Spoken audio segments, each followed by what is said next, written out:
Could be more staff shakeups over at the White House before the week is out. Secretary of State Rex Tillerson was ousted on Tuesday, and there's talk that more cuts are on the way. Three others who may be on the hot seat are Secretary of Veterans Affairs and Obama-era holdover David Shulkin and Secretary of Housing and Urban Development Director Ben Carson. Sources say President Trump and National Security Advisor Lieutenant General H.R. McMaster have been clashing over policy. To date, more than 20 senior administration staffers have either been fired, reassigned, or resigned.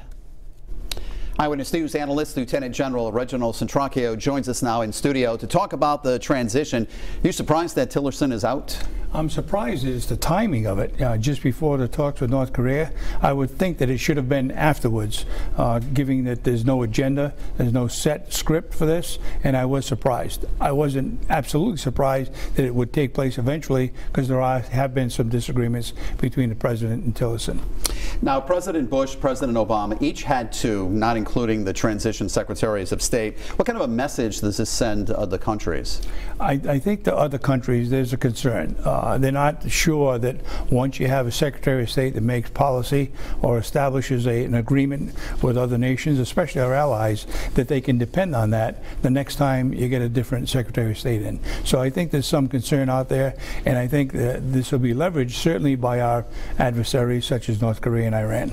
Rhode Island Senator Jack Reed says you can't treat this like a reality show. Senator Rand Paul's already saying today that he is not going to support Mike Pompeo. So how does the president or even Pompeo sell himself? Well, I think certainly we all recognize the president has a right to select his own cabinet. To sell is not the job of the president unless he does some backdoor stuff. It's up to Pompeo to convince the Senate Confirmation Committee that he's the man for the job. All right.